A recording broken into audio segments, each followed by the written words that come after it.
হাতে মাখা গুঁড়া মাছের চচ্চড়ি একদম ঝটপট এটা করা যায়। কাঁচা টমেটো আর আলু পইলা, টমেটোর পলা পলা আর কাঁচা টমেটো আর আলু পইলা, কাঁচামরিচ দিয়া, আর এই যে পুকুরের মলা মাছ, এই যে বড় বড় মলা মাছ, এইটা দিয়ে ঝটপট কীভাবে মানে হাতে মাখা চচ্চড়িটা করি সেটাই তোমাদের সাথে শেয়ার করে চলে আসলাম। তো চলো শেয়ার করি। নিজের গাছের টমেটো আর গুঁড়া আলু দিয়া ছোট মাছ রান্না করবো। তো পুকুরে মাছ মারতে যায়, এই যে কয়েকটা মাত্র মলা পাইছি, মলাগুলা কিন্তু একদম সেই বড় বড়। তো এই কয়টা মলা দিয়ে কি রান্না করা যায় চিন্তা ভাবনা করে ভাবলাম যে গাছে যেহেতু টমেটো হয়েছে, সেই নতুন গাছের টমেটো দিয়া একটু হাতে মাখা চচ্চড়ি করে ফেলাই। তো এই যে ছোট ছোট আলুগুলা, গুঁড়া আলুগুলা একদম ছোট ছোট করে পলছি, আর বেশ ঝাল ঝাল করে রান্না করবো। যার জন্য এখানে দেওয়া হয়েছে একটু লবণ, 1 চামচ হলুদের গুঁড়া, আর যেহেতু ঝাল ঝাল করে রান্না করবো 3 চামচ মরিচের গুঁড়া, আর সেই সাথে দেওয়া হয়েছে 12টা কাঁচামরিচ, দেওয়া হয়েছে 1টা রসুন, আর দেওয়া হয়েছে 5টা পেঁয়াজ। তো এই ছিল মেনু। আর এখন ভালো করে হাতে চটকানটা দিয়া দেখো সেই লেভেলে চটকান বটকান দিতে হবে আর কি, মানে যত হাতে মাখাবা যত চটকাবা তত এটা মজা হবে। আসলে হলো হাতে চটকানোর উপরে নির্ভর করে এটা রান্নাটা কতটা টেস্টি হইব সেটা। তো এই যে চটকানো শেষ হয়ে যাওয়ার পরে কড়াইয়ে কিন্তু কিছুই না, কড়াইটা গরম হয়ে দিছি অল্প তেল দিয়া, আর এই নিয়ে নিলাম একদম বেশ খানিকটা সরিষার তেল। সরিষার তেলটা দিয়া আবার জুড়ে জুড়ে দাও ডলা, মানে মোট কথা একদম ভর্তা বানায় ফেলাও। তো এই যে একদম মাখানো শেষ হয়নি, এই পর্যায়ে আইসা যে মাছগুলা, সেই মাছগুলা দিয়ে দিলাম, কারণ মাছগুলো তো বেশি চটকান দিলে ভেঙে যাবো। এখন মাছগুলোরে আলতোভাবে চটকায় নিতেছি। এখন কিন্তু আর কোনো কাজ নাই, যেহেতু সব কিছু তোমায় দিয়ে দিছি, কড়াইটা একদম উত্তাল গরম হয়ে আছে। এখন সেটার মধ্যে শুধু এটা ছেড়ে দেওয়ার পালা। তো ছেড়ে দিয়া একদম মাখা মাখা করে রান্না করে নিলেই কিন্তু এই চচ্চড়িটা হয়ে যাবে। তো চলো এবার কড়াইয়ে ছাড়ি।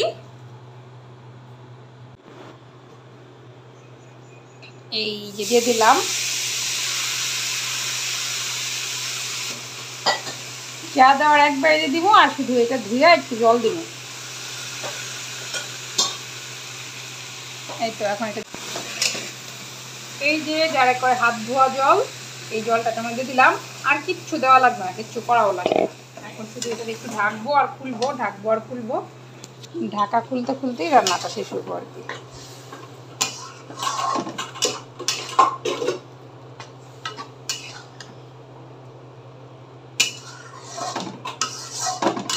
জলটার সাথে এটা সবটা মিশিয়ে দিলাম। এখন এটা ঢাইকা দেওয়ার পালা। এই দিক দিয়ে কড়াইয়ের মধ্যে বসাইছিলাম ডাল পাতুরি, মুসুরির ডাল। মুসুরির ডালের মধ্যে একদম আস্তা আস্তা রসুন খাইতে আমার খুব ভালো লাগে। আস্তা রসুন, আস্তা পেঁয়াজ, কাঁচা লঙ্কা, পেঁয়াজ কাটা সব কিছু একবারে দিয়ে মাখায় ঝুঁকায় বসাই দিয়েছিলাম। কিন্তু হঠাৎ করে তো কারেন্টটা গেল গা, যাই হোক কারেন্ট আসা পর্যন্ত আবার অপেক্ষা করতে হইব। চলো বেশ কিছুক্ষণ হয়ে গেছে, একটু খুলে দেখি। এই যে দেখো চটচট চটচট যে রান্নাটা, এটা কিন্তু হয়ে গেছে, একদম সব কিছুই সিদ্ধ হয়ে গেছে। যেহেতু সিদ্ধ হয়ে গেছে এখন আর বেশি কাজ নাই, একটু উপরে কাঁচা তেল ছড়া দিব, আর 2-1টা ধনিয়া পাতা তুলে আনবো। দেখতে পাবো ধনিয়া পাতা তুলে আনতে তো বেশি নিয়ে পড়েছে, এখান থেকে নিচে পিছনে ধন্যবাদ দিয়ে দিব একটু, বাস। যদি এরকম খেতে চাও তাহলে এরকমই থাকবে, আর যদি একবারে ভাজা ভাজা করে বলে তাহলে ভাজা ভাজা থাকবে। আমার বেশি ভাজা ভাজা ভালো লাগে না, আমি এটার চেয়ে একটু বেশি করবো আর কি। তো জালটা একটু কমায় দিই, কারণ মজাদার যে এইটা সেটা কিন্তু হয়ে গেছে। এমন একটা মজার যদি চচ্চড়ি থাকে তাহলে আর কি চাই বলো। জলটা একটু কমায় দিই, কারণ ধন্যবাদ আনতে পারি, জলটা টাইনা যাবো। নিজের আঙিনায় এই যে ধনিয়া গাছ হয়ে গেছে, এইখান থেকে একদম নিজের লাগানো গাছ থেকে ধনিয়া পাতা নিয়ে যেতেছি। অল্প চটচড়ি, একটা গাছে ধনিয়া পাতা হইলেই হবো। এই যে আরেকটা রয়েছে ওটা থাক। এই তো ভালো মন্দ পোয়াটাই নিয়ে নিলাম। এখন ভালো করে এটা ধুয়ে নিলেই পয়লা দিয়ে দিব। চলো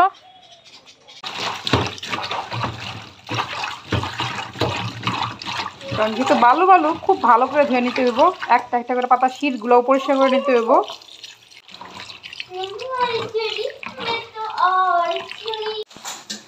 এই ধনে পাতা হয়ে গেছে, ধনে পাতাটা উপরে ছড়াই দিলাম। এই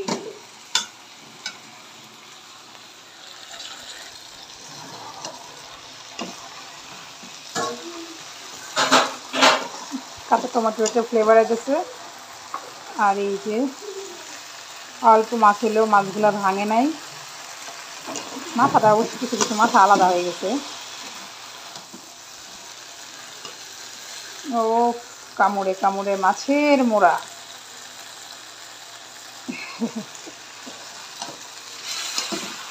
এইটা বেশ সুন্দর হয়েছে।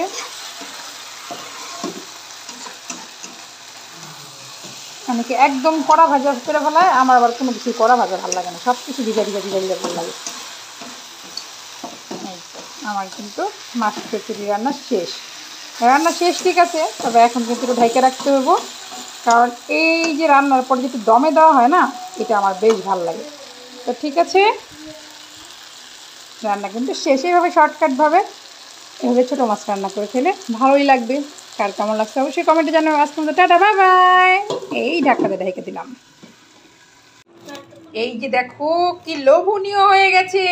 এই যে দেখো দেখো দেখো, রান্নার ফাইনাল লুক হচ্ছে এটা। আমি কিন্তু অলরেডি ভাত খাই ফেলাইছি টপাস টপাস করে, খুবই মজা হয়েছে।